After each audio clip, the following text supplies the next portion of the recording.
Hey there. So I know that this is not what you're here for. You're here for this girl chat.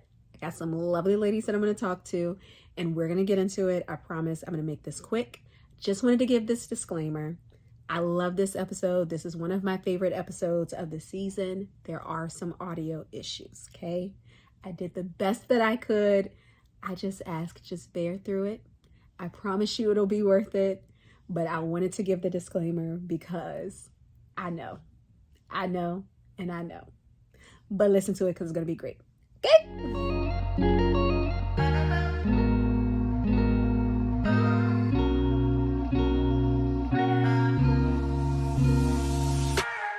Welcome to A Change of Heart podcast. I'm your host, Angel Walston. And in this space, we navigate life together. We ask the hard questions like, what is the truth you haven't told? But most importantly, we grow together. And sometimes that leads to a change of heart.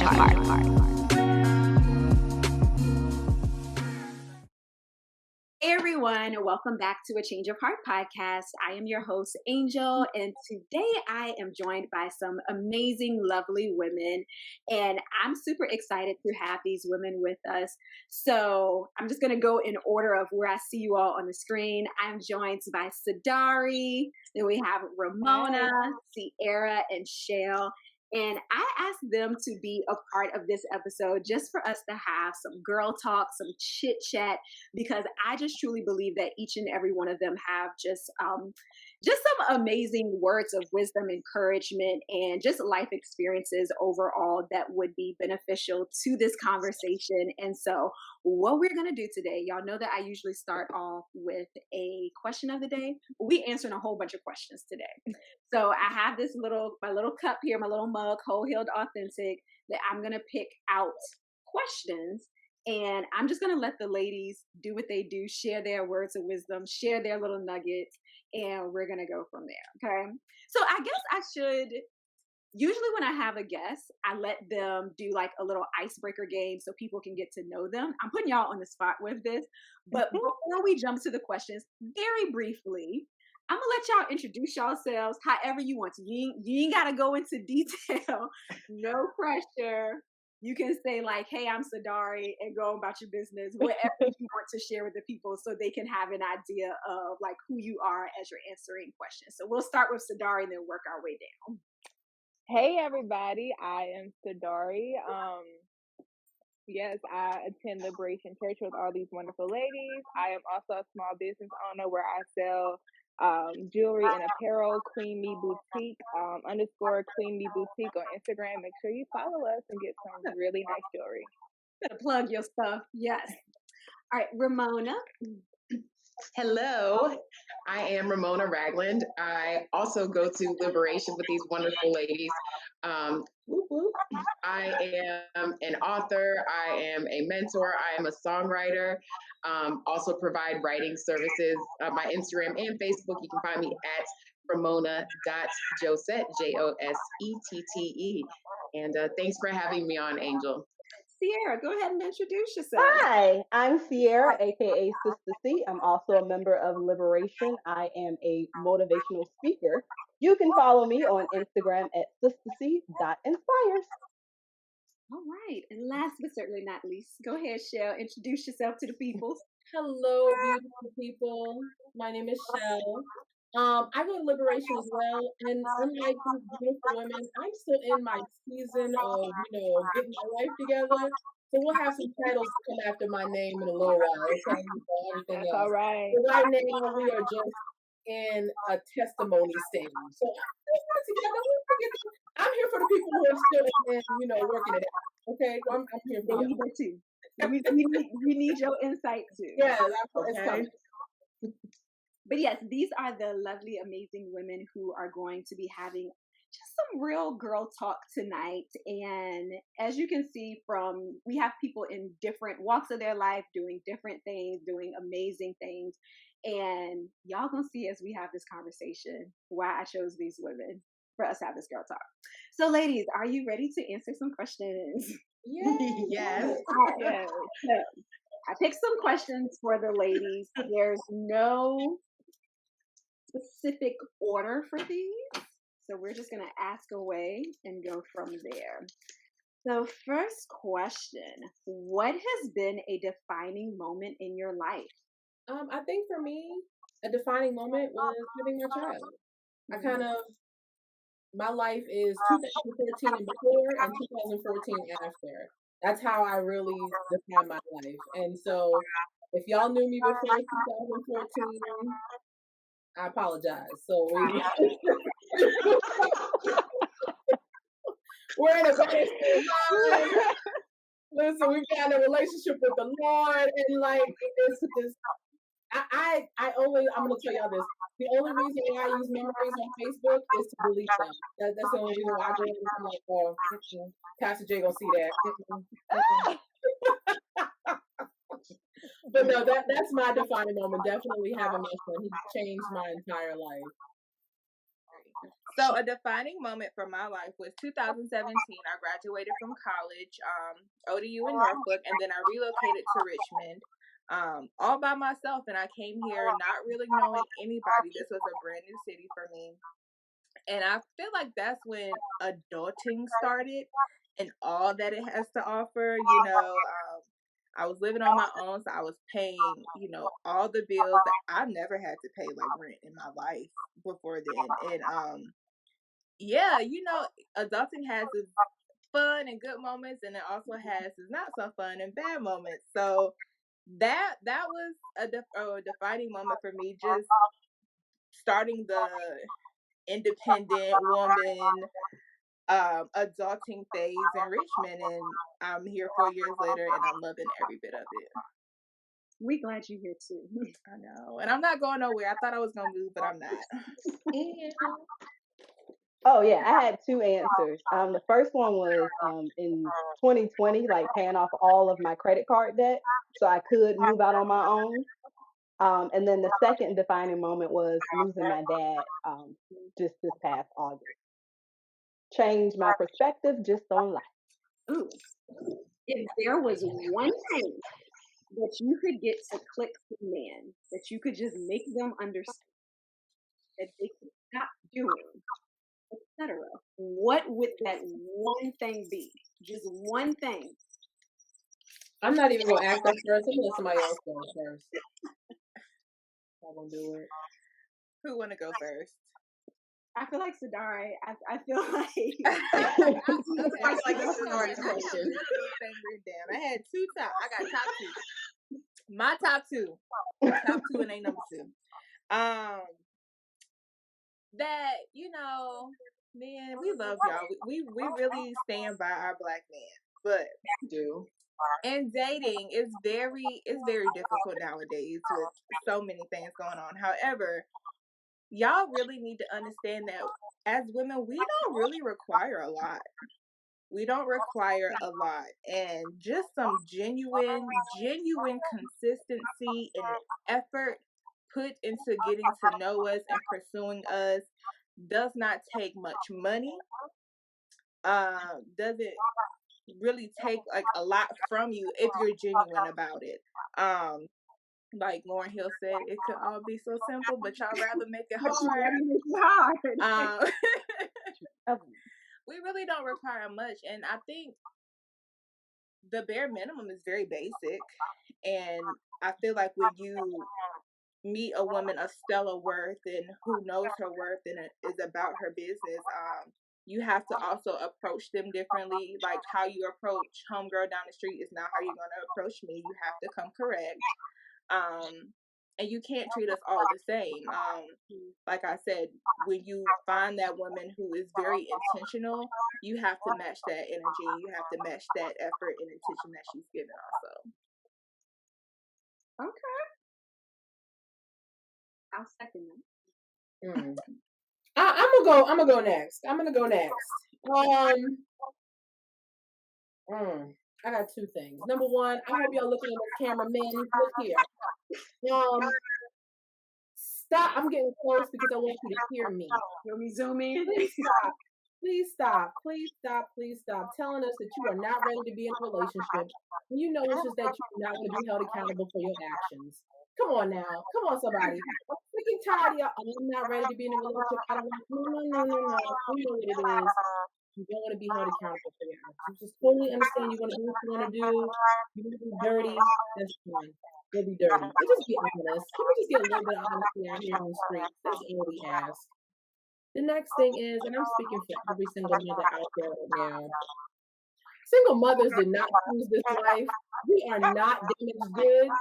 Man, please stop thinking that we woke up one morning and said, you know what? God, I want to be a single mother.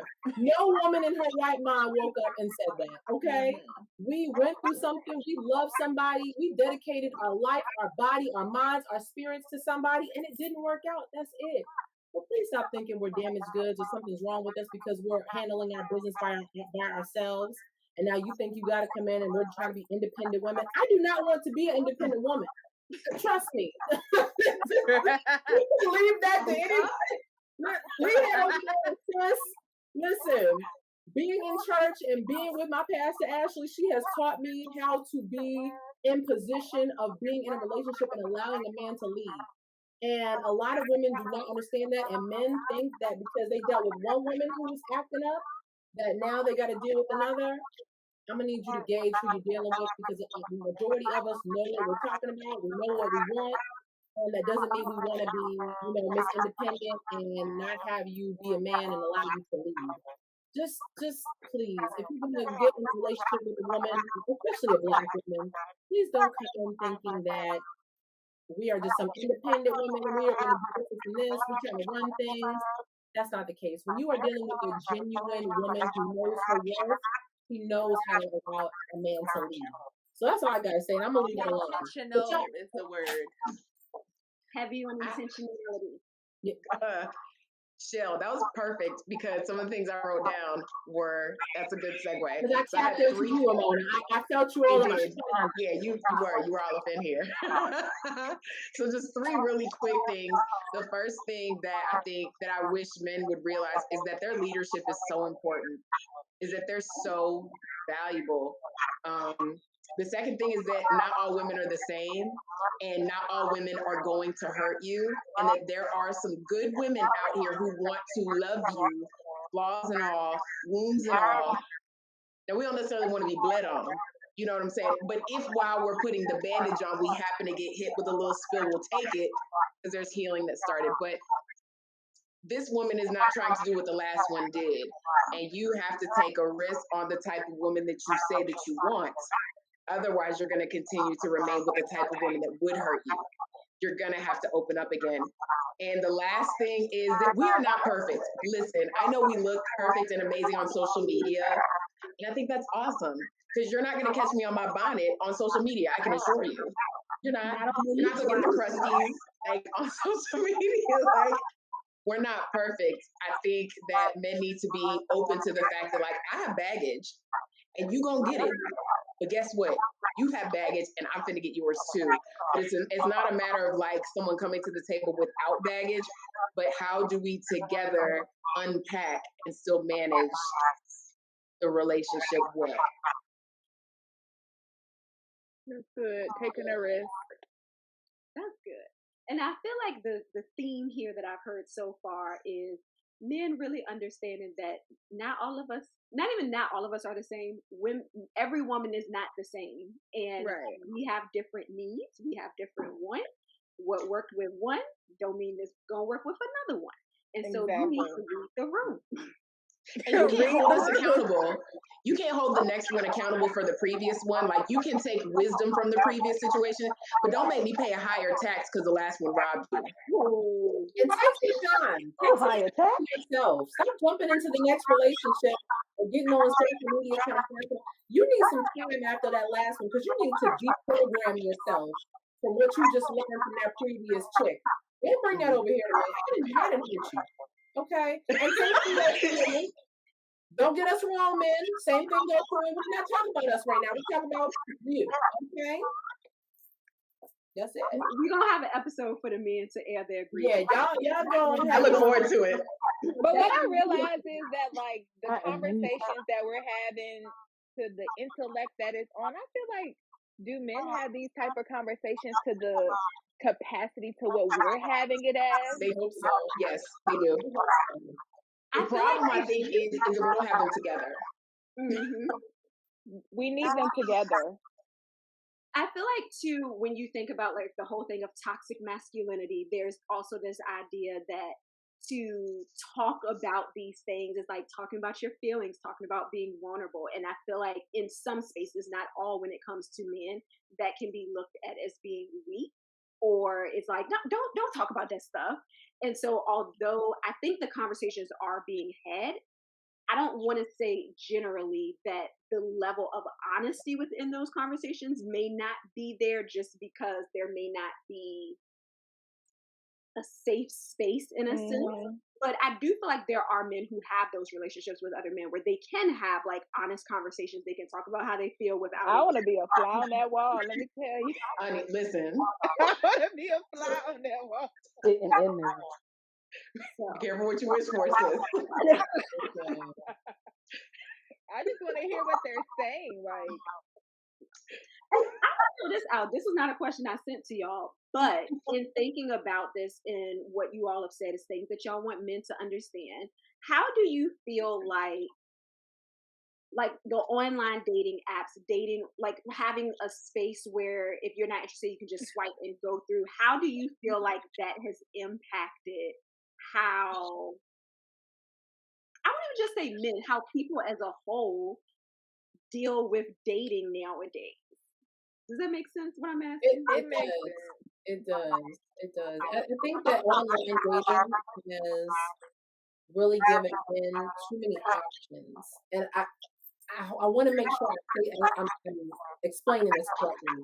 So when you are dating now, you can have 20 different women that you're talking to at one time. And literally 20 different women if you want to talk to. And you can just start to weed them out. And I know that before social media, before online dating, you didn't have that many options unless you was just pimp player almighty and you was just right here doing your thing. But for the most part, you only had 1, 2, 3, maybe options. And it made you want to go more in depth with that person, learn that person more, and really try to get to know that person. Now, you have so many options. If sis number 14 doesn't say the right thing, she's gone. Oh, you're not giving it to me? Oh, bye. Oh, you don't know how to cook? Oh, bye. Oh, you don't do this? Bye. I mean, it's too quick instead of trying to understand her and understand him if it's a woman doing the same thing. And really trying to get to know that person. It's just too open. It's too broad. There's no action anymore at all. There's no substance. It's not giving. It is not giving what it's supposed to give. It's not giving what it's supposed to give. It doesn't understand the assignment at all. It's really mentally draining too. Like, you just get tired of swiping. Who wants to sit there and do that all day? Like, nobody. It's very draining. Yeah, I feel like too, it's also like online dating is just like this portrayal of perfection. I feel like to an extent it's almost made it where it's easy to swipe for like who's the best. And so it's almost like created this idea of like you're kind of searching for a perfection that does not exist. And it's like I feel like there's certain people, men and women, when it comes to relationships where it's like they won't settle down because it's like they're looking for, well, what's better? There's probably someone better. And it's just like the idea of swiping is like you're looking for the best, when ultimately I feel like this picture of perfection has kind of been created to feel like it's attainable when it's really not. And then it's like, but what's the alternative? Yeah, I got to answer for that. It's not, what's the alternative?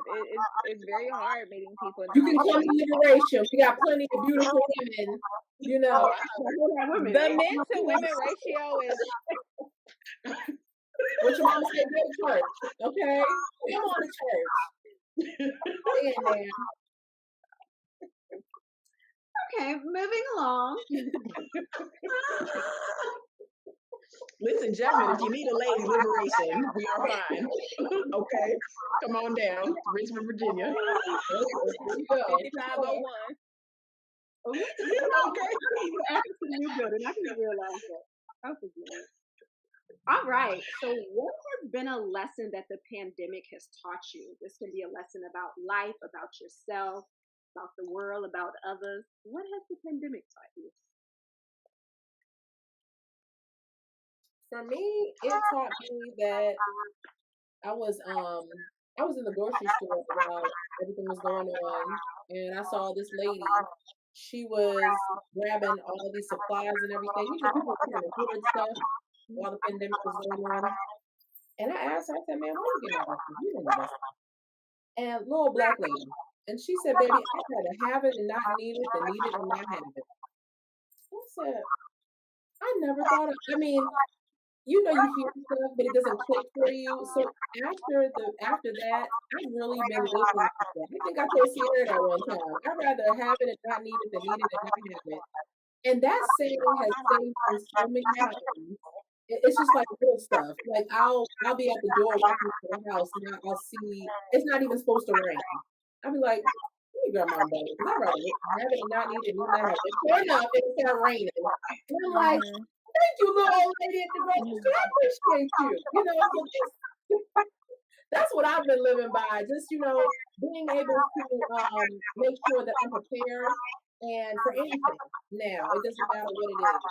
Just being on that sense of making sure that I'm staying prepared has saved my life. Come on, sister, see it? Okay, I have a few for this one. I got you. So the pandemic has taught me that life is all in what you make it. I need to learn to forgive, and someone in the world benefits from me being my authentic self. And then I was reading First Corinthians 11:1, and it was like, "Follow me as I follow Christ." So although I'm not perfect, I want to be able to connect with someone, and they say, "Sierra, just because of the way you responded to that situation, I know that I can make it." So that's what the pandemic has taught. Amen. Moving along. Shake her up. Let's see. Where are you finding fulfillment lately? I love this question. I do too.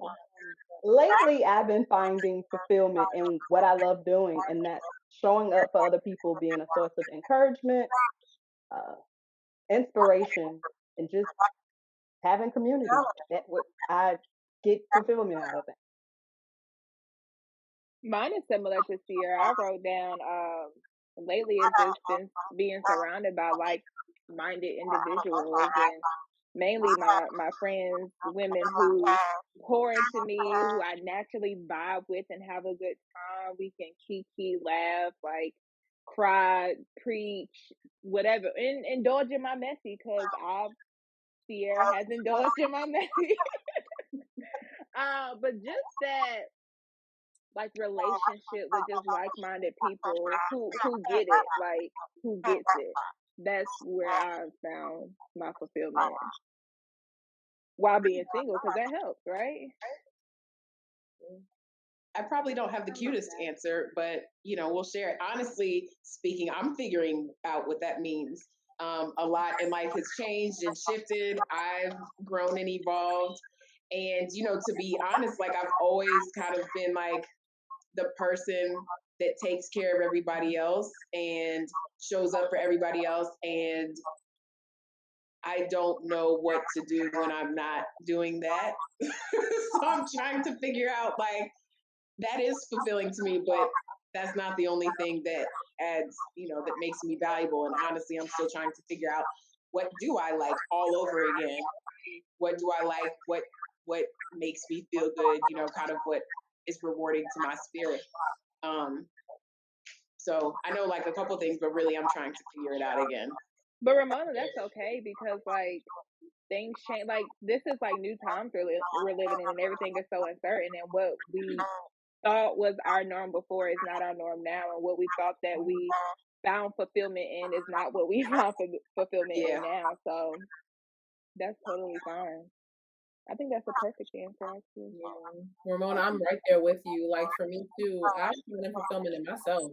I've been doing things for the past year and some change, like that I want to do. Y'all know how my hair looked before I got my hair locked. Like I had the long silky, it was good. Thick too. It was thick. It was nice and thick, blowing in the wind, but nobody understood my why. And you know, the face was breaking out. I'm going through depression because I got these huge bumps on my face, and everybody's like, "Oh, but your hair is so beautiful." I was like, "No, I have to do something rather than shave it because I cut all my hair off and went to like right here, kind of nice and short, and I still was having problems. So I decided to lock it, and now I have people come up to me just telling me, "Oh, no, your hair was so pretty. Why'd you do this?" Especially family. Oh my God, family. Why'd you do that? Oh my God, your hair was so beautiful. And I'm like, it's still beautiful. Like, but this was for me. I did it for me and just doing things for me, working out and trying to make sure that I am happy at the end of the day. Because I'm right there with Ramona. I'm always trying to make sure everybody else is good. And sometimes I don't answer the phone. You know, if I don't want to talk to you, I'm not going to talk to you. You know, and that's for me. I'm tired. I don't want to have a conversation with you. Love you to death, but you can't do not disturb, honey. It's about what I need and what fulfills me at this point. So I'm right there with you, Ramona. Right there with you. Yeah, it's those boundaries that you're setting up that speaking to me. With family, we gotta set boundaries. You're a hot mess. Absolutely. I agree with you. Absolutely boundaries. Mess. But we don't get to pick our family like we get to pick our friends. So, but I get to pick how I answer that phone. Do not disturb. No. I have a say so in who I see. Listen, you can be my family, but you may not see me. This one right here is named after my mother because it doesn't know how to act. That one right there, you see that? Y'all saw my post about that? That's Charlene. She don't know how to act. So I just tuck her on in there and do that for family. I love your locks, Chelle. They're gorgeous. I love them. I love them. I love them. Love your locks. I will piggyback off of both Ramona and Chelle. Actually, off of everybody because I have been finding fulfillment in community. But I will also say I am very much so in a place as well, just like you said, Ramona, of figuring out like what that looks like for me in this season because I'm also someone who is used to doing, being, going, being just like busy. And I've taken time to just kind of like really step back and think about like what do I do outside of what I create? Like, what do I like to do outside of the things that are, I don't want to say requirements per se, but things that are somewhat of an obligation outside of the things that I have to do or the things that are somewhat of an obligation. Sometimes when like you have all of these different things that you're doing, these different ways that you are helping or serving people, it can get to a point at times where it's like, what do I do that's just for fun? That I'm not doing to like make money. I'm not doing to create something, or I'm not doing to post something on social media. Like it's just for me. It ain't for nobody else. And I'm very much so in a season as well of just figuring out like, what does that look like for like, what do I do that's like just for Angel that I don't have to like include anybody else in. I don't have to consider anybody else in, but I just get to be present. And this is something that cultivates joy in my life, that fulfills me, that isn't based on something that's like a requirement. So I'm right there with you. All right, let's move along so we can I don't want to say get through this because I do enjoy the conversation. I just want to be respectful of you all's time. Thank you. All right, what makes you feel loved and or supported? For me, my love language is words of affirmation. So I need you to tell me. I need to hear, give me my flowers while I'm here. You know, and I do the same thing. Like when I'm really feeling something, like for instance with Ramona, I can't get near Ramona too much because she makes me cry. It's just her loving spirit and everything about her. Like when I see her, like we were at the brunch. They just started pouring out. Thank you for doing this. Thank you for doing that. And she was looking at me like, girl, that was like 3 years ago. I did not. I just started telling her stuff she did for me, and I was like, I love you so much. And it's like, for me too, I try to do the same thing. I want to tell people, that I care about you, or you're loved or anything, because people don't know that. You can do something for somebody or whatever they receive, but for me, it's just words. I need to hear it. I wrote the same thing down too. Mine, I literally wrote the same thing. I said, my top love language is words of affirmation. It does my heart well to, have people affirm me, but not to get that confused with validate me. Yeah. But to, those when I'm not even necessarily needing it, but just that you're doing so well, or just showing up for you just unexpectedly, that is where I feel the most supported.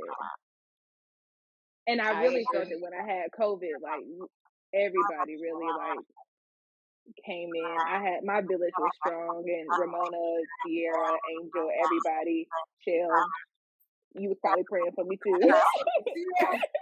I didn't find out till later, so I didn't know until later. Yeah, she was in my prayer. Yeah, it's like from Liberation dropped some things off to me, and it was more than what I even asked for. And it's that type of love, and not to go off topic, but it's that love from your church family that you get, that you may not even get from your blood family.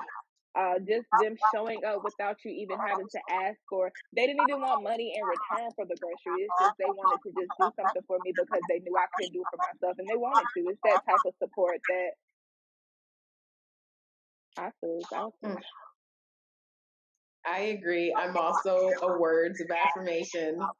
Really, all the love languages apply, okay? But my predominant one for sure is is words. And for me, I know what's really important now. The opposite is this also serves as a trigger when it's not done. But it is so important for me to feel like I'm heard by you.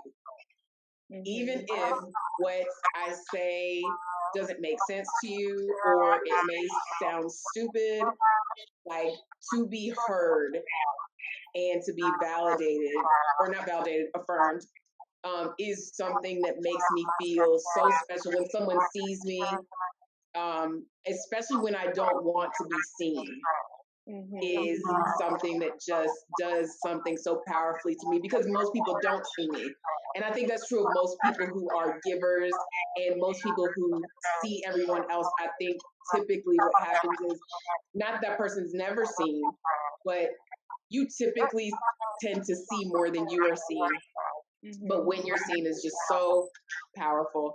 So those are, and someone who challenges me. Now, I will say, even though I don't always like that, I will say that, I've seen fruit through people who are not afraid of me.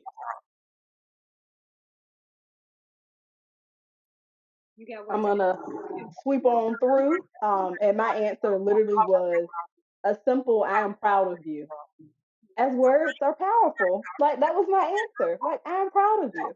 I just need to hear it. Chelle was heavy on it last week. Like, I'm just so proud of you. Proud of you, Cierra. Yes, we are proud of you. Yes, it's words of affirmation across the board. Yes. That's so funny, because I've always said words of affirmation is my lowest love language.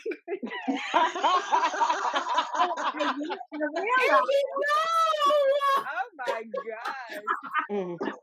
I realized though, it's because I get really awkward, or I feel uncomfortable when people give me compliments.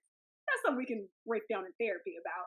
But I will say, over the last, I would say this year specifically, I've had a lot of people who I may not talk to consistently, but just reach out to me in just asking how are you doing for real? I want to just check on you. And I've realized that anytime anybody asks me how I'm doing, 99.9% of the time, I'm gonna be like, I'm fine, I'm good. And I've just had people lately who have been specifically saying how are you really doing? Like, is there anything that you need? And just kind of creating a space where it truly feels like you're asking how I'm doing without me feeling like I have to reciprocate. And of course, I'm gonna ask because that's the polite thing to do. Right. But it is something about someone just like genuinely being like, you crossed my mind and I just wanted to check in with you. How are you really doing? Is there anything I can pray for you on? And just creating a space that it's like, I'm not asking you this because I need you to pray for me or because I need something from you. I'm asking you this because I genuinely want to know. And I did not realize that I did not have that until I had people to do it. And I'm like, look at my love taken away. I didn't know it needed to be filled. Okay. So, and that still falls in words of affirmation. So, words of affirmation, it's. I didn't realize that I needed it in that way because I was just both focusing on it in the sense of like, I don't really like compliments and things like that. But people just like really just checking on me genuinely. I need that in my life. And I did not realize it until I had it.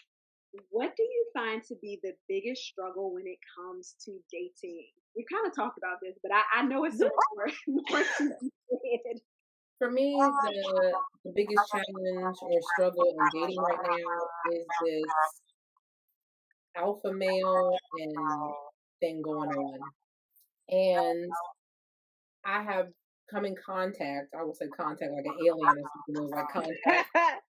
I have come in contact with men who are under this impression that women are supposed to pursue them. Oh, child. That what? That's an issue. Women, okay, so Kevin Samuels and a few other men. We're not gonna get into him because that's a whole nother topic.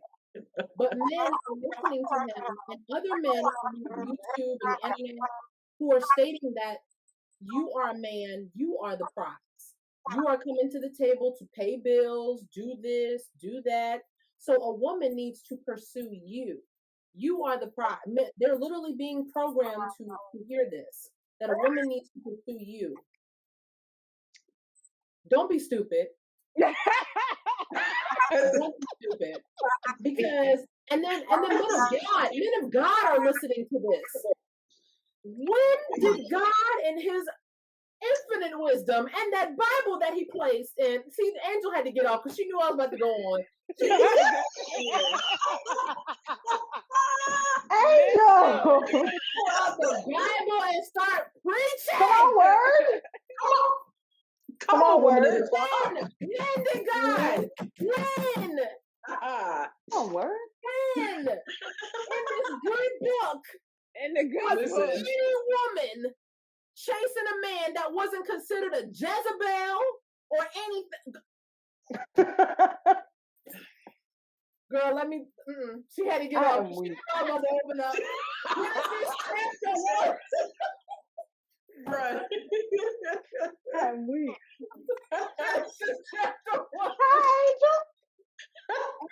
You knew I was going, girl. We went on. You know shit was acting up. I got my Bible out, Angel. I was like, That listen, word. the word. Okay. Ooh, Angel, you did good. I think the Lord messed that up for me because God's about to go in, okay? I'm about to You go were in. Keep going. Were you done? I don't think you were done. I was not done. By any means. Shall we wait a long time to share this? The last thing I heard was what you said about Kevin Samuels, and then from there, I was gone. So yes, let me go back. Men, strong men, and this is good men are being, again, I'm not going to say contact like the aliens, but they are being drawn to this notion that women are supposed to pursue them now because they are the prize, because they're paying bills, they're taking care of this around the house, they're doing this, they're being the provider, and women are no longer the prize anymore. It is the man, and women should be out there, going up to them in bars or restaurants or grocery stores, and we're supposed to be doing the approaching and the chasing and things like that. And Nobody I doing think that. Sorry. Nobody. Well, I'm not. I'm like, It's women doing it.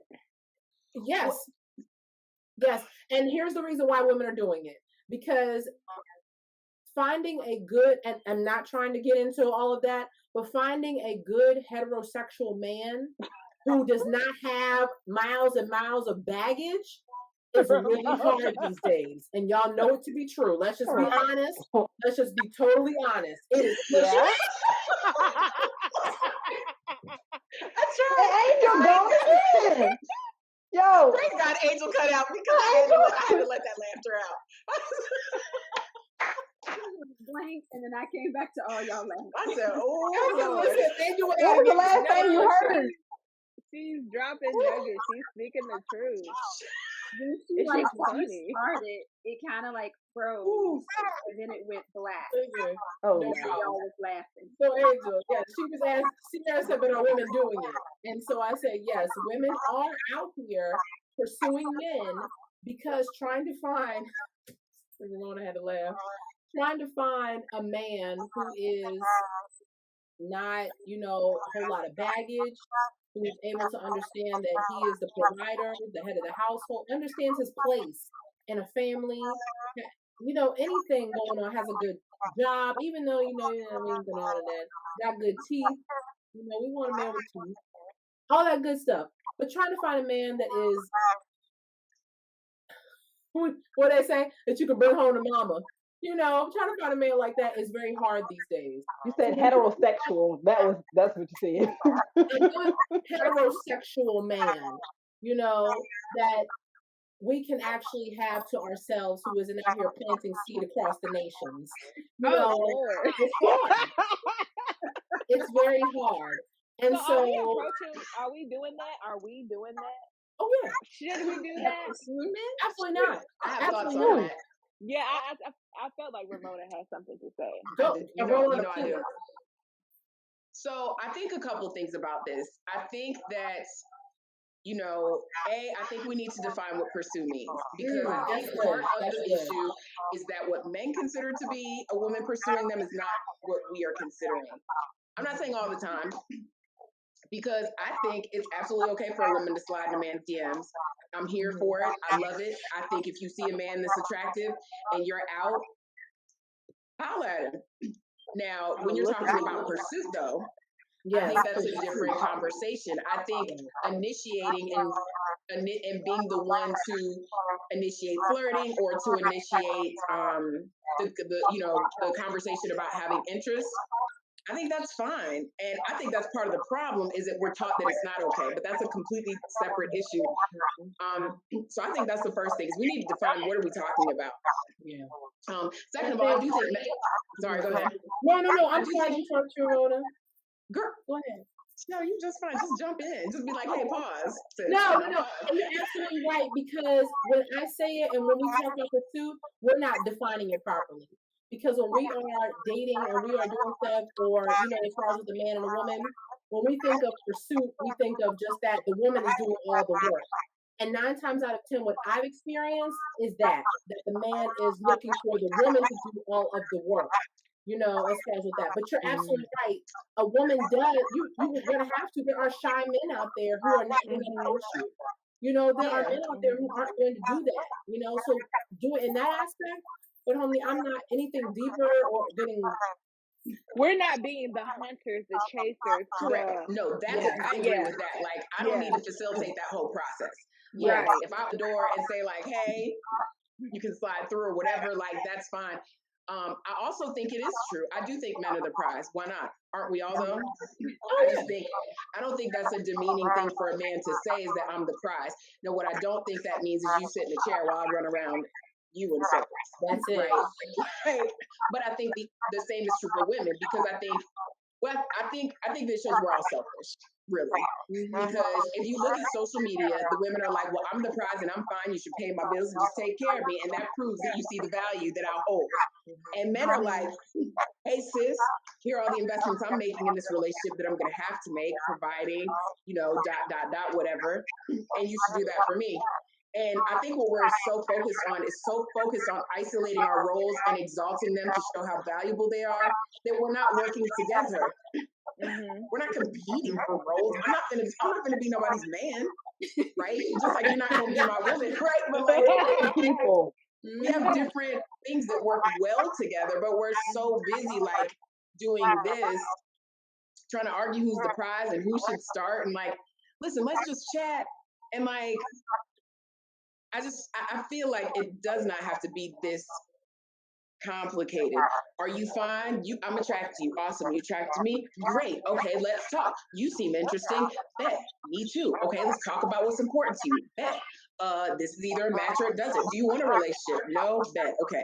I just feel like we end up in these complicated situations unnecessarily. And I think dating has become so much harder than it should be. And I'm personally not interested in that. I'm too old. Me and Chelle are the oldest out of everybody. And I think I'm older than Chelle.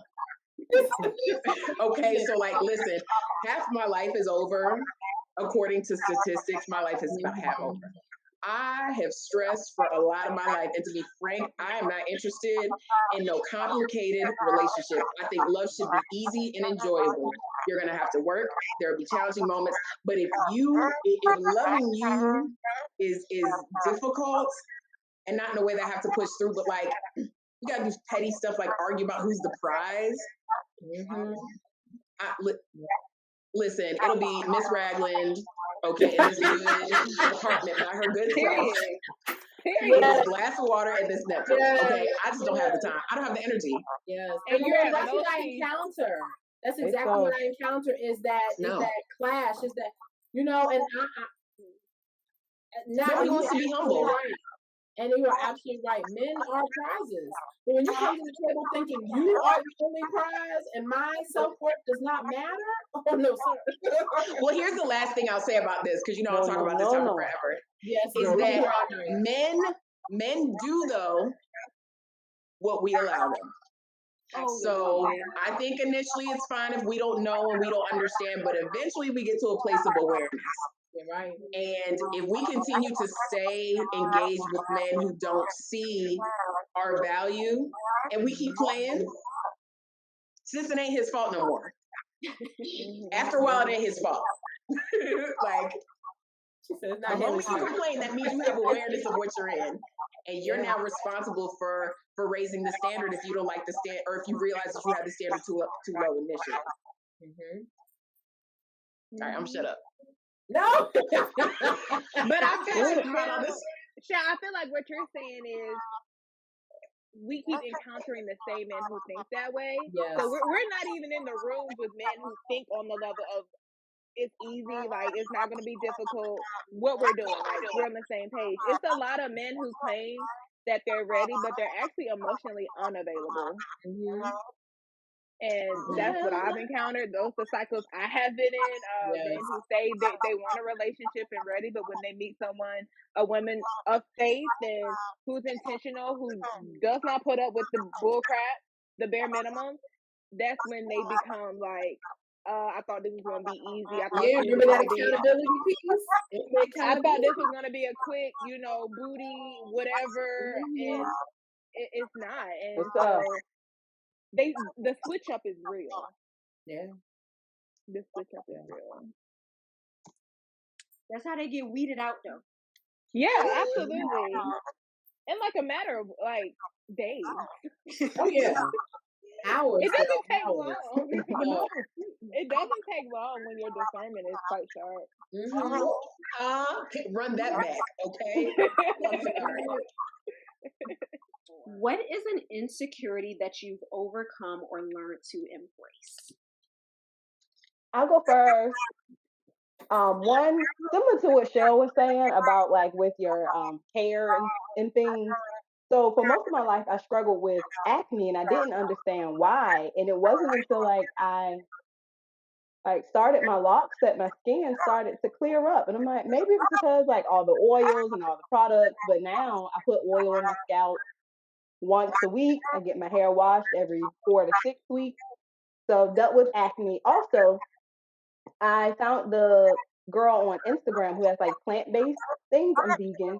So I've been trying to like switch out all of my beauty products and everything that I'm putting on my body, even my laundry detergent, just being mindful of that. So that has helped my skin tremendously.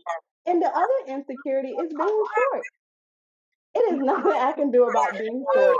I'm only 4'11", but my entire life I've been reminded that I'm short, and it's nothing that I can do. I feel awkward in most situations because I'm just short. So that's that. But I love being short now, and my skin is clearing up. Won't he do it? Really won't. Yes. So, and I hope it's okay that I kind of flip this question a little bit. Do what you need to. Because for me, it's not an insecurity that I've overcome or embraced.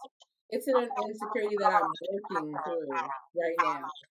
And for me, it is not, I guess, not hyping myself up and really kind of saying that I am, like at the beginning, like I even did it that when we first started. I don't have all these titles like everybody else has, everything like that. But nobody knows I own my own business. I own a 804 mobile notary. I am a licensed notary. Got my notary. I own my own business. I don't talk about it because I am terrified of being a business owner, even though I became a business owner. I have 2 master's degrees. I have an MBA and a master's in business management.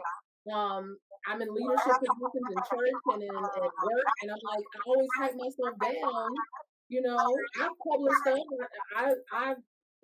I'm working on stuff right now, but it's like I never give myself credit where credit is due. I hear one woman say, "Well, I'm business owner, I'll sit there and I won't say anything."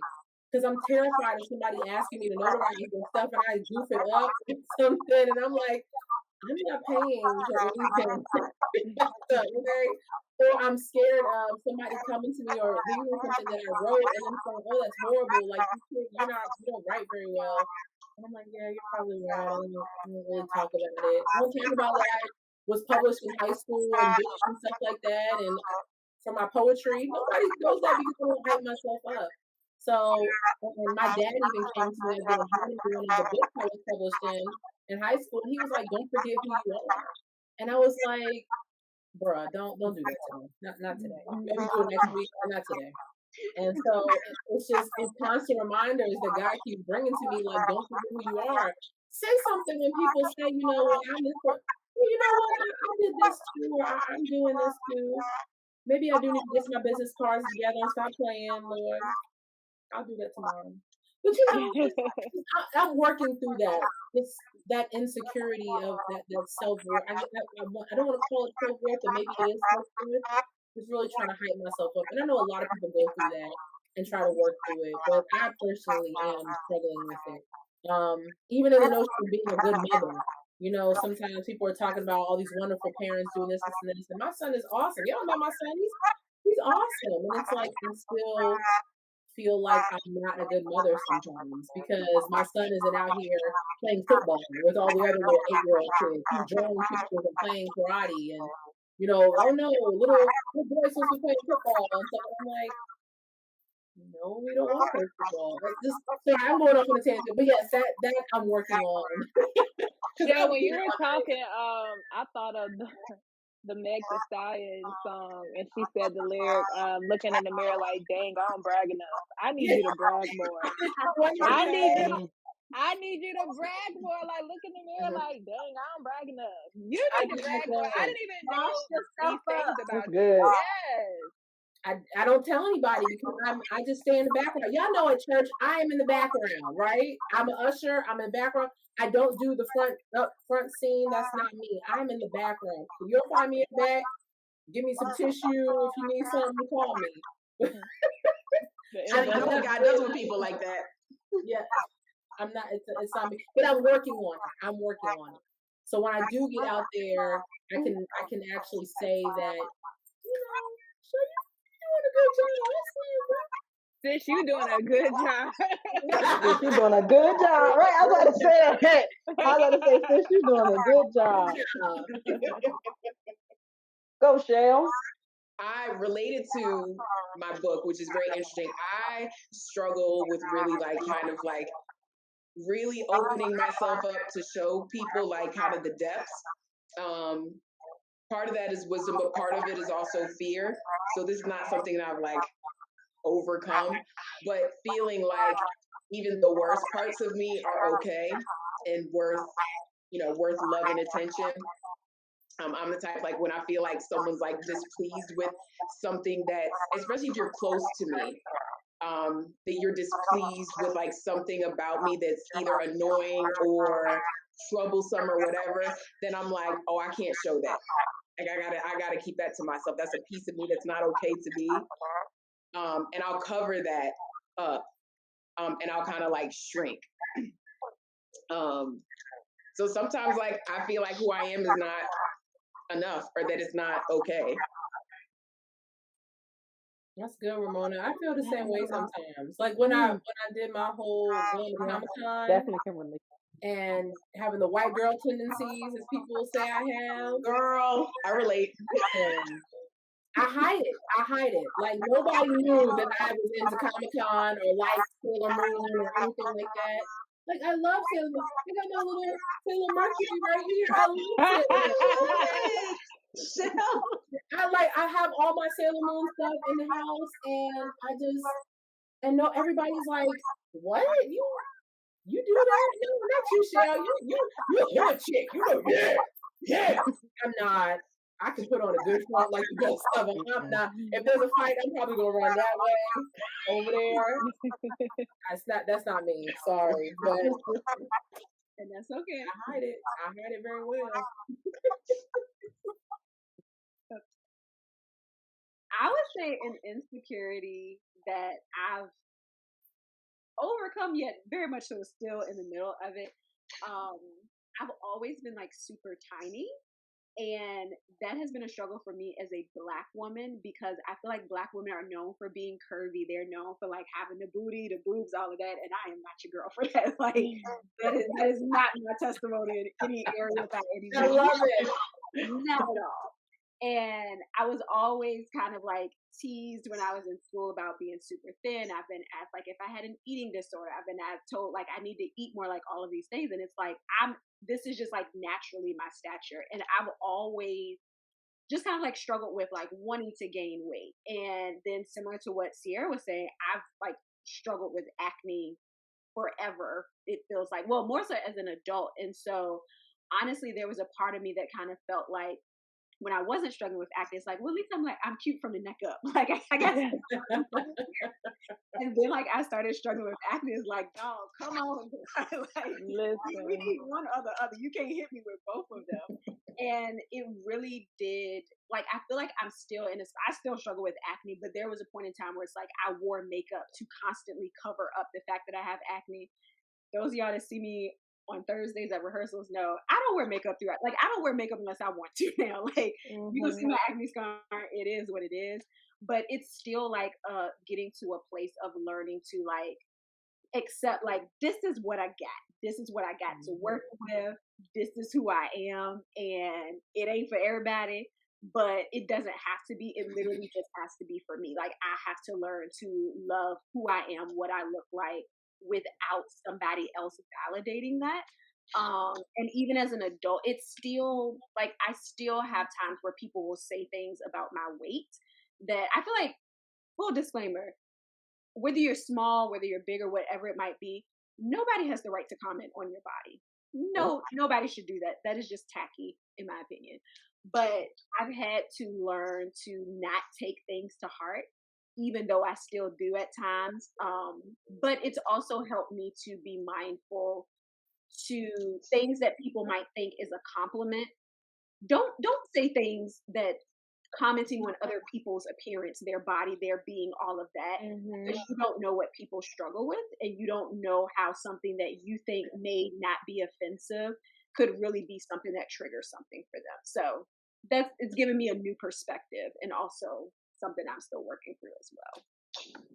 Yeah. Isn't it crazy how we get talked of like the comments that people make, like for you, Angel, it's like you're too skinny. And for me, when everybody's like, oh, Chelle, you got big old thighs. And I'm like, I want to have big old thighs all my life. You know what? If you want to get in my jeans without dancing, I don't care what Beyonce says. I don't want to dance when I get in my jeans all the time. Okay? This is a struggle. But it's amazing what we go through. You know, like one person is like, I'm too skinny, and one person over here, like, I'm too big. And even though I've lost, I used to be 276 pounds, and I'm down in the low 200s, and I still feel like I'm too big. You know, and it's like, you just gotta accept yourself, and that's the hardest part. And even though I work out now, you know, I'm just working out to maintain. Cause sis loves pizza, sis loves fries, sis loves a good shake every now and then. I'm trying to go vegan. Cierra, I love you to death. I've tried it. She knows I've tried it.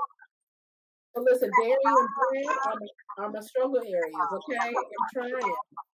But it's You and those funnel cakes. yeah, listen, it's a struggle. It's a struggle. But we're all working on something. So yeah. All right. Last question. What are your deal breakers when it comes to relationships? Go on, Cierra. I see your face. I see your face. I got a list here. Inconsistency, lack of sense of humor, any substance or drug abuse, that's a little triggering, personal issues there. Wanting different things in life, lack of identity or sense of self outside of me, poor hygiene, poor money management, constant validation, bad handwriting. And then I want to know, is it rude to ask somebody for a writing sample? I can't. No, I'm so Right, serious. y'all. I am so serious. Good night. Bye, y'all. I'm leaving. No, I am so serious. No, I am dead serious. Like, well, maybe it's not a deal breaker. It's just a pet peeve, the whole handwriting thing. But the bad grammar, written and spoken. Okay, somebody else. You need to say it because you got a little heated. You talking about that grammar. You was giving. That was the longest answer. I just had so much to say. What You if said what? What if you don't write it? Is that okay? Can he type you a letter? What if you don't write it? Yeah, I had. But that still goes into the written or spoken. That goes into the written piece. If you can't Cierra, write, what if he has everything but his grammar is trash? What if he's everything else that you need, but his grammar is just English ain't his thing? But he has everything else. Not everybody's. I'm a writer, you know this, but not everybody has the same skill set. So what if he's everything, but his grammar? Honey, can't identify a period or a comma if you paid him. Oh no. It's hard reading random sentences. It is. It's very difficult. I come from a family of educators. That's why I'm so like But you're not ingrained educated. He can be educated. It doesn't mean he doesn't know. It just may not be what he's good at. I'm trying to educate a person 30 plus. Like, I'm just, yes, there are a lot of smart people that are great. Yeah, we're going to lack in something that he may want for us. You know what I'm saying? Cierra, what if he wants to have a woman that can reach up at the top of the refrigerator and get something? I'm Let's just be honest, sis. Let's be honest. I said maybe it's a pet peeve and not a deal breaker. Maybe it's just a pet peeve. I think that's a pet peeve. I'm also single. I'm also single. What did y'all say? I'm single. I'm also single. I ain't never been in a relationship, so that might be the reason why. Oh, Lord.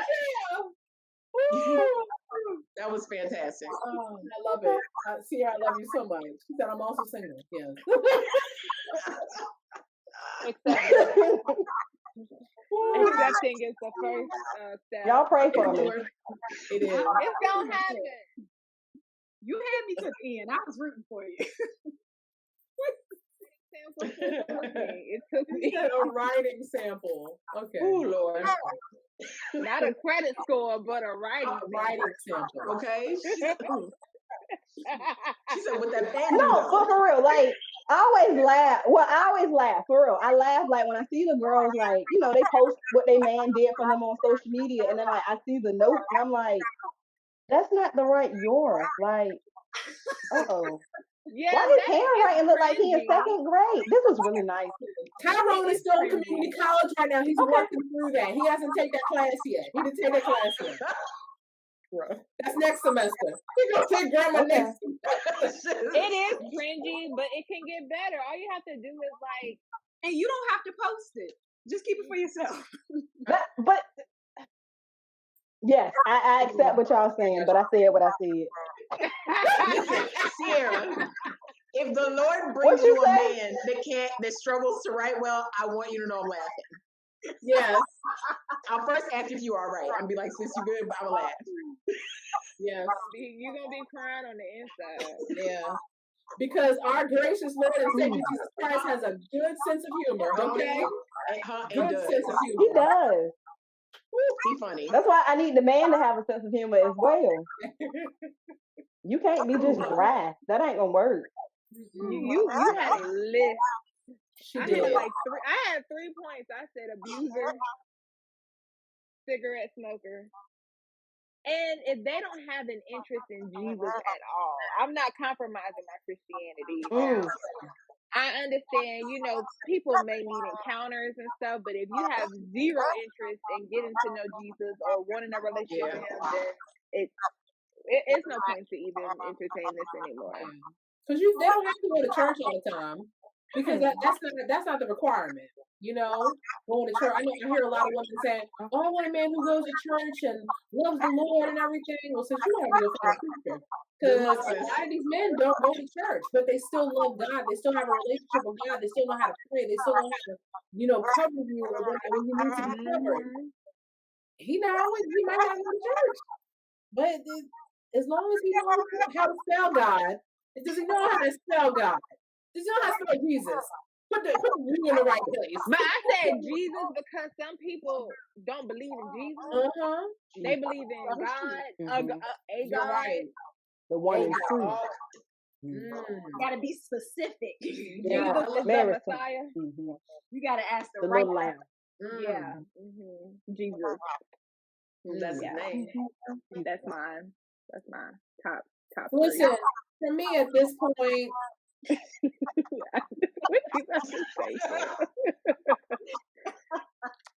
what you got over there? I just want you to have teeth. That's it. Just have some teeth in your mouth. Okay. and breath in your lungs. That's important. I don't listen. It's a struggle out here. If anybody is watching this and you live in Richmond, Virginia, with a zip code around, you be great at this point because I don't know anymore. I really don't, y'all. I'm just here. It's a struggle, like because I had the list and I had to rip it up.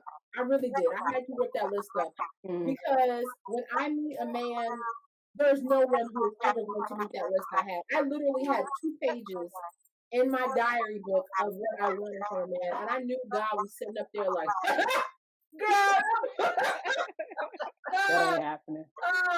Girl, shut up. So I was like, I had to rip it up. I literally had to rip it up. I was watching this sermon.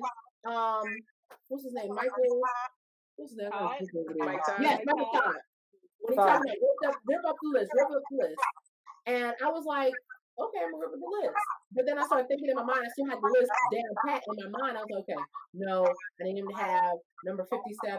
He don't got number 57, and that's a problem, Lord. And God really had to reveal to me that I could be not everything on somebody's list. Right. And I'm telling y'all, I'm being so serious. I had the list, and the moment I was told, when I was in prayer, I was told to rip up my list. I didn't do it the first time. I was like, whatever, I'm not listening. I met somebody, and his first thing was, we were cool. And so the conversation was going on. First thing he asked, do you have kids? I have a son. Oh, well, I can't do anybody who has kids. So you just gonna like X me out because I have a child? And he was like, yeah, I don't date women who have kids. And I was like, okay, so you have your own list and you're willing to get rid of me. You're a good woman, I think I'm a good woman. I haven't murdered nobody yet. I haven't been on snap as is, But in that moment, I realized like I have this list, but I'm not, I could not be on somebody else's. So it made me realize that I really do need to read the list, but everybody is different in every single way. Like I'm not going to meet everybody's standards. I am who I am. I met somebody who doesn't date women with locks. He told me my hair was ugly. And so I politely excused myself from the conversation. I said, I'm not, what you think, I'm gonna chop my hair off because you don't like my hair? You know? And it's like, I've been with men who said I was too dark. And it's like, I'm not gonna meet everybody's expectations. When you go to the grocery store and you're sitting in front of the fruit, what do you pick? The best looking fruit, right? You're not picking the fruit with the dings and the little holes in it and stuff. But somebody might like that. They might like the fruit that's a little bit more seasoned and stuff like that. I saw a lady pick up a banana. That banana like it's been through a war. It looked like it, and she was picking up all the old bananas. And I was like, why is she picking that up? I heard over her conversation, and she was like, it makes the best banana nut bread using those type of bananas. And I was like, what? Girl, get the fresh new looking ones, but it's always gonna be somebody's preference. You never gonna meet anybody's standards all the time until you meet that one. Rip up the list, Cierra. Rip it up. I would co-sign on that. Co-sign. The older I have gotten, the more the Lord has checked me on kind of like, let me word it in a nice way.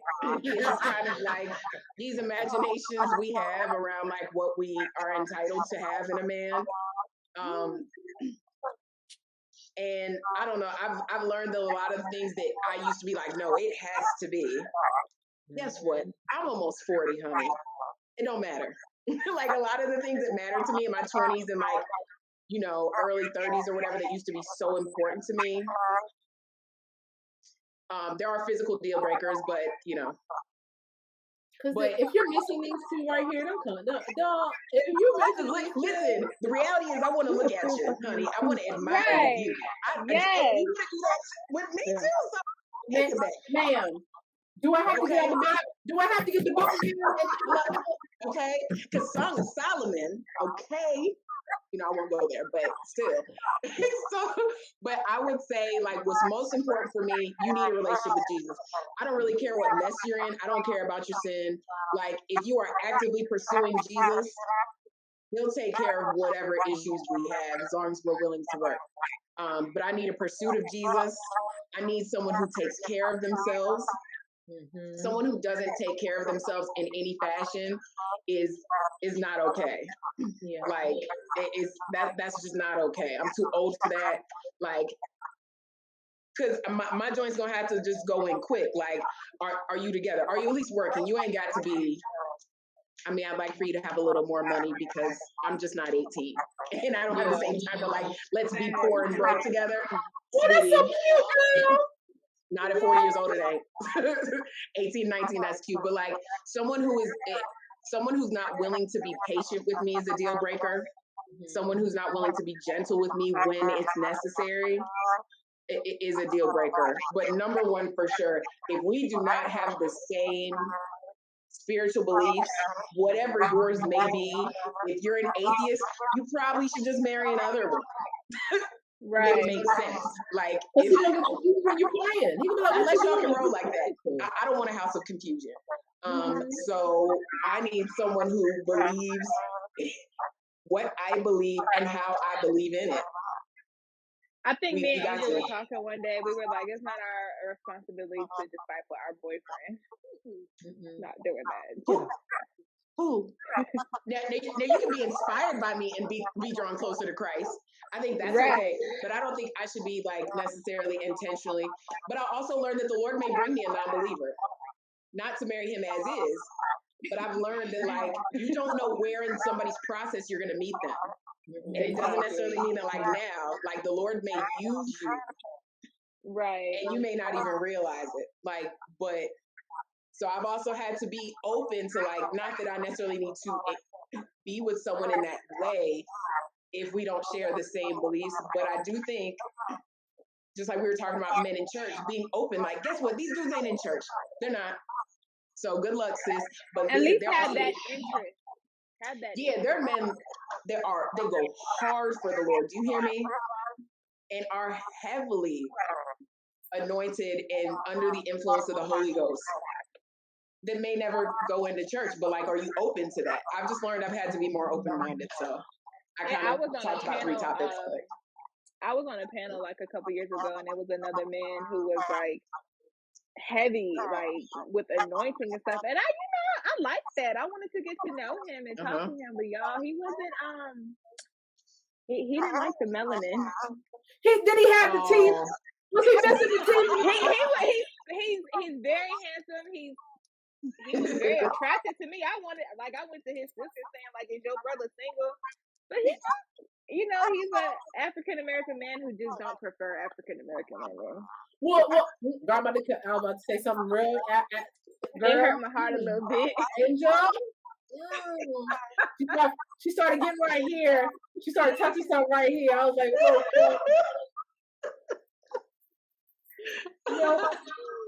Well, I'm open to dating outside my race. I know we're not even talking about that, but Ramona, listen, girl, you listen. Okay, listen. I'm open, and listen. There are some beautiful white men, but there's just nothing like the black man. God really just took his time on them, and I just I want to give my love to a black man. You talk about a chocolate. You tall and chocolate and love the Lord. What are you doing? We bless him one time, huh? Come on, for the dark chocolate in the place, God. Yes, we need it. Okay. Dark chocolate. They don't understand how we would just love you. We would be so good to you. I love black men. I love black men. We I pull would be out the shocked. best in them. We bring out the best in black men. Girl, you ever seen a good glistening black man mowing the lawn? Yeah, bless him, Chelle. Bless him. Next time you see that, go get him some water. Listen, you know, black men have the jawline. Black men have a jawline. Be like, God, we did this. Y'all, it's something about their hands. It's their hands. It's the veins. Come on, Lord of all. Not the veins, Sadarhi. It's the hands. And when I love your hand too, against so you're not theirs by yourself. and see the difference inside. I would enjoy it to be just like this. Be like, yes. You need a minute. You know God took his time. And it's like the ankles too. Something about that ankle. The ankle bone. Girl. You can tell. Listen, the black man is phenomenal. I used to go to Lou just to watch him change the oil. I'd be like, oh, shit. Are you listening? Why are you changing that oil? And it's something when they play with that little hair right here. Little goatee. First of all, if you have a beard, don't have a beard though. What? It's something about a fresh cut too. Fresh retwist, whatever. It's just the freshness. It's just the freshness. My God. And a good cologne. You better stop it, Ramona. You better cut it out. Listen, Jesus.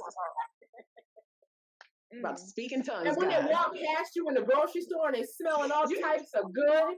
You gotta do a double Yeah. Like you smell like something other than soap.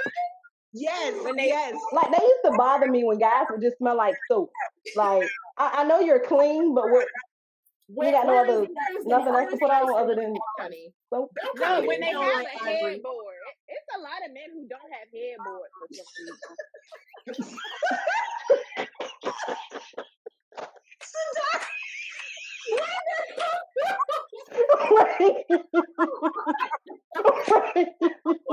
No, it's wait, my headboard. Because he had a good woman in his life to help him. I dated a guy. I dated a guy. He came over. He was so impressed by the way he lived. He said, I have to get my house more presentable for you. I said, it just doesn't have a women's touch. You need a headboard, sir. She said, you need a headboard, sir. What you sit up against? Y'all just don't sit in the bed. What you sit up against? The wall. And then you have the wheels, the bed gonna roll against the wall. Oh, and when your toe go into that wheel, it's over, son. It's over. In that corner of the metal frame, when your shin is. Oh buying it. headboards Don't from do it. Walmart. They sell Don't the do it. headboards separately. Don't do It's it. a lot of mamas that won't done raising their son. They didn't. Like, where is your mother at? Mm. She hasn't done a walkthrough of your house to know that these Her mama, babies. the mama probably ain't got no headboard. Oh. Where is your mother? Almost made me choke on my water. She probably ain't got one. That's what I'm saying. Yeah, well, you got an auntie or a Probably cousin or got one. Who something. raised you Yeah. like this? Oh You Lord. got something. It's the Oh, headboard. girl. The bare minimum. Like, that's all they understand is the bare minimum. Like, That's why I said it's we the bring bare out the minimum. best in them. Like, They don't We even do. realize. We do. We do. But you didn't know there were different types of forks before you met us. There's smaller forks and then the larger forks. There's mhm. not just plastic forks. We can introduce you to things. There's silverware, you know? So we can take you to that next level, boo. Just get with us. Beyonce I said, feel like you picture have your like a life conference elevated with brewing. me. What you say? Oh yeah, we. I feel like you have like a conference brewing here, Yeah, it's like we can have bringing that's men the and name of the women together conference. We for a can change help of you. heart. We gonna have to work on just Yes. We can help you. Thorough discussion. Yes, yes. We can I feel teach you this. how to wash your washcloth. You know, you don't have to reuse the same washcloth, baby. You can put it in the washing machine Chill. every day. Those stiff washcloths that you have in the You ain't back, gotta use your hand. you don't have to. You don't have to use You your ain't gotta hand. use your hand. You don't have to put the soap in the hand. You can use a washcloth. And I you do don't have have a to question about use what type of Dom's dude y'all be soap. meeting. You don't Y'all have know to to wash use the the soap washcloth until it first. becomes like a little microchip. No, you can have more soap. There are things in life that you can have if you get with a woman. We can introduce you to things. You know, there's a microwave. You don't have to just heat it up on the stove. God made a microwave, baby. We can help you. Air fryer, yeah. I was out with a guy and we were driving. And he was driving. His hands were so ashy. Let me just put some lotion on you. You a hard working man. I don't mind getting you right. Yes. Yo, you know what's the deal breaker? Speaking of hands, baby hands. I'm sorry. I can't. I can't. And baby feet. You never seen a man with baby hands? You're talking about They Ramona. small? I've seen it before. Yeah, No, like little small, like little Small. small hands and small feet. I If can't he do try it. to pat you on the head, he be like, "Hey, girl, what you Ooh, doing?" don't And touch my me. hand That bigger makes than me feel yours. weird. Mine's not even that big. He be trying to rub on your head. What about the real short, like fingernails?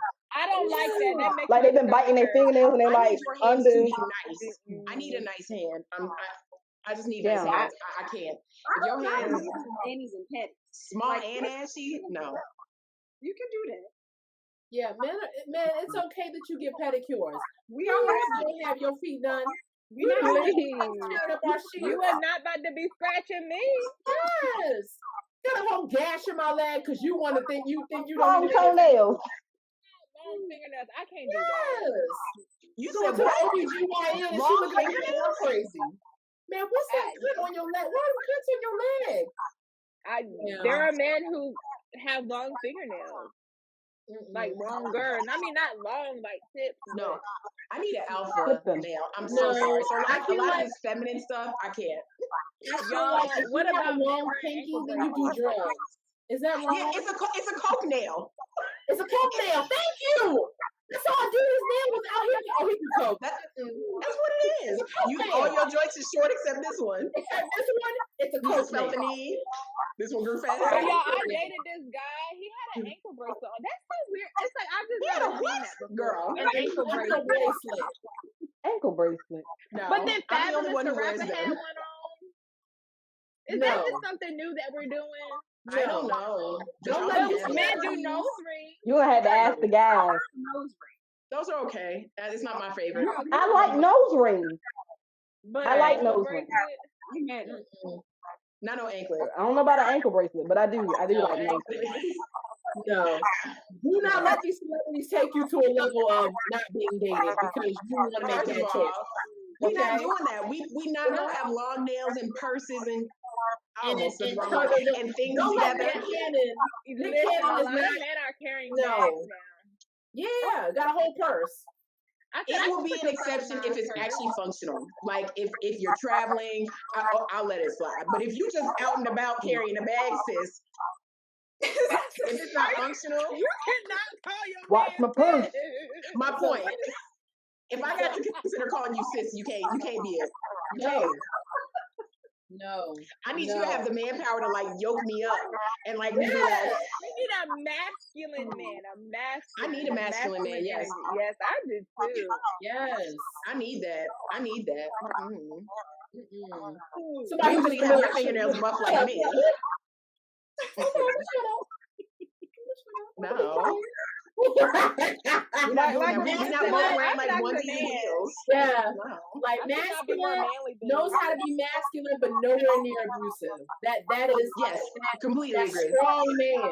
You know? Ooh, child. Honey. Yeah, okay. She done caught it again. Listen. Not abusive, but can put you in your place. It done hit her again. Hello. Because I need it. Okay. I'm gonna draw the line with my conversation. Sit down. Okay. Yes. What you got to say? Yes. I'm just saying, just be a man in charge. I appreciate How it. did we get here? You started with the headboard, Yes, Sadarhi. you did. Yeah, I think that was it. Yo, men don't have And the headboards. We have headboards, and that was it. We went downhill from there. We went downhill from there. I feel like you got great bloopers, Angel. I feel like you Angel, got we're some back Yes, to you. bloopers. Mhm. Whoa, ladies. On Like that here's what happened behind the scenes. I just wanted to say thank y'all so much for doing our podcast. I knew that this would be hilarious. I also knew that you would have great things to say, and I knew that it would be a great conversation. So thank you all so much for being with us, and thank you for your Love patience it. with all of my technical difficulties tonight. Before we close up, I think some of you may have said it in the beginning, but just to remind people, let people know where they can connect with you, follow you on social media, all that jazz. So, Sadarhi, kick it off. You can follow me on Instagram at my personal page, Dari, DARHIXO, or my business page _Queen Me Boutique. Ramona. Awesome. Just to co-sign, I have on the earrings right here. I'm wearing my anklet. You can't see it, but go see Queen Me Boutique. You can follow me on Instagram and Facebook at Ramona, RAMONA .Josette, JOSETTE. You can also purchase my book Ugly on Amazon.com. Yes, I got my copy right here, sis. Amazing. Right? It's good. It's on my bookshelf. Okay. Oh, Did shit. you? Yes, it's on my bookshelf too. Yes. Cierra. It's up there. I am Cierra Small, and you can follow me on Instagram at sisterc.inspires. That's SISTACI.inspires. You want to shout out your personal page? That's a Oh, I'm love always _ Sister C. I spend majority of my time on Sister C Inspires now. She's always on there. That's your business. Yes. Listen, y'all can follow me on Facebook, Chelle Dunn. We're gonna get all that other stuff together once Chelle is out of this whole season. Yeah, I have yours. So you can follow me on. But right now, Chelle Dunn on Facebook. I got ADD. I'm not doing all that other stuff. Instagram and all that stuff. I don't do it. Sorry. So Facebook. I'm there. But you can meet all of us at Liberation Church. Yes. Okay. Yeah. Yeah. Pull up on us. We're there. All right. Thank you, ladies, again. And until next time, don't forget, be Thank whole, be you. healed, be authentic. Thank y'all.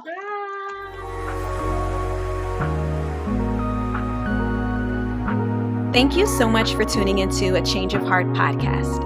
I hope you were encouraged, and please take a moment to share with a girlfriend, and don't forget to download the episode.